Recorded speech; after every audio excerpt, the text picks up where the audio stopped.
जय श्री कृष्ण दोस्तों, आप लोगों को आनंद ज्ञान मंथन में स्वागत है। मैं आज आप लोगों को एक बहुत ही अच्छी ऐतिहासिक कहानी सुनाने जा रहा हूँ, जो आप लोगों को बहुत ही मज़ा आएगा और ज्ञान का विकास भी होगा।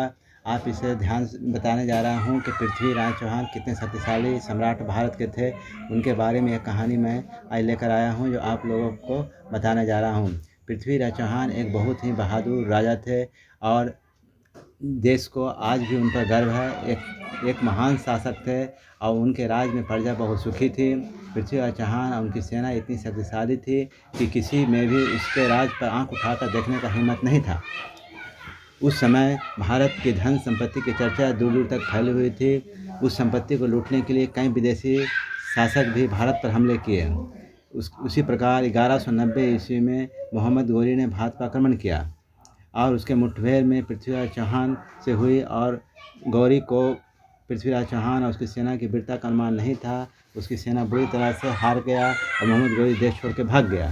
कुछ समय के बाद अपनी हार का बदला लेने के लिए वह फिर भारत पर आक्रमण किया। फिर उसने दोबारा पृथ्वीराज चौहान पर हमला किया। दोनों सेनाओं के बीच भारी युद्ध हुआ। पृथ्वीराज की सेनाओं ने गौरी के छक्के छुड़ा दिए। गौरी पकड़ा गया। पृथ्वीराज चौहान को गौरी का काम तमाम कर सकता था, लेकिन युद्ध में हारे हुए राजा को मार डालना भारत की परंपरा न थी। पृथ्वीराज ने उस परंपरा को निभाते हुए गौरी को छोड़ दिया। इस तरह गौरी ने एक बार नहीं, दो बार नहीं, 7 बार हमला किया। 6 बार वो हारा और 6 बार ही पृथ्वीराज ने उसे माफ़ करके अपनी उदारता दिखाई। लेकिन 7वीं बार पृथ्वीराज को अपने ही एक साथी जयचंद की गद्दारी की वजह से उनके हार का मुंह देखना पड़ा। उसके बाद मोहम्मद गोरी ने पृथ्वीराज और उसके मित्र कवि चंद्रवरदाय को बंदी बना लिया।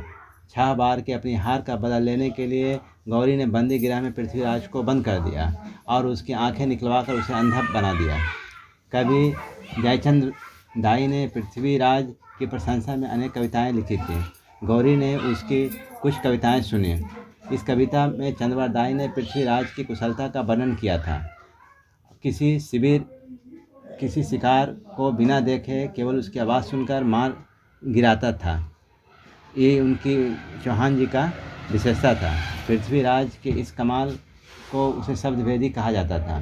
यह सुनकर गौरी को एकाएक विश्वास नहीं हुआ।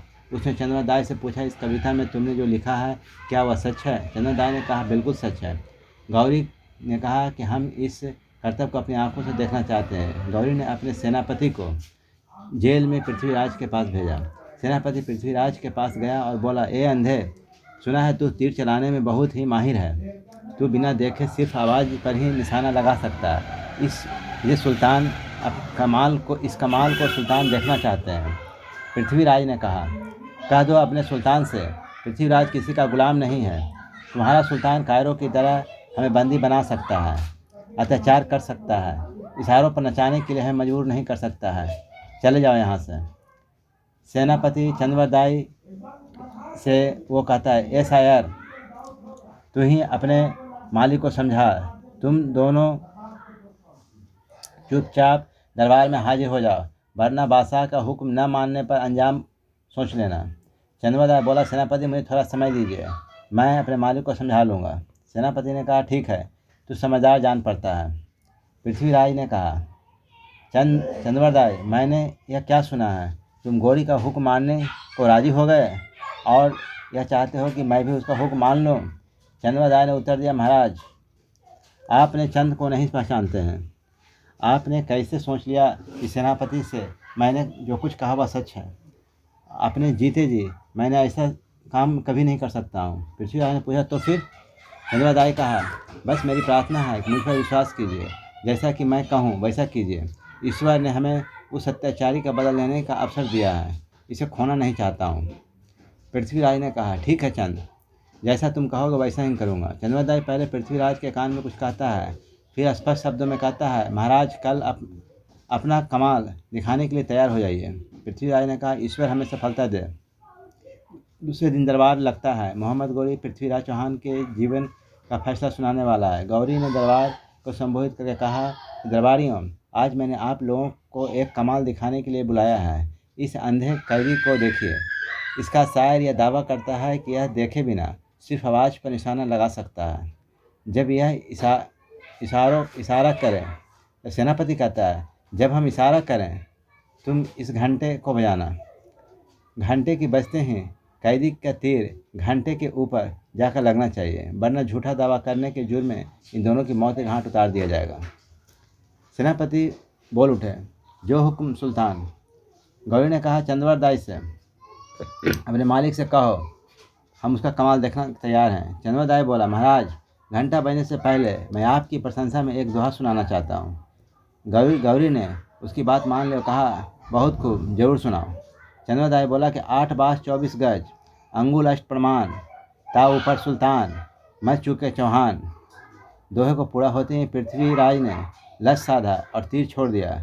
तीर सीधा सुल्तान की छाती में जाकर लगा और उसने वहीं दम तोड़ दिया। चंद्रवर दाई ने कहा, धन है ईश्वर, तूने हमारी लाज रख ली। इस प्रकार पृथ्वीराज चौहान ने गौरी पर तीर साध कर और उसे मौत के घाट उतार कर अपना बदला चुकाया। और इस प्रकार यह कहानी यहीं मैं समाप्त करता हूँ। यहाँ पृथ्वीराज चौहान की जीत हो गई और गौरी का हार हुआ।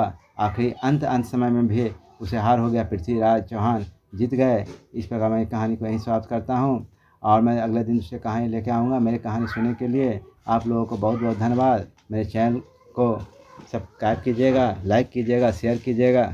Thank you.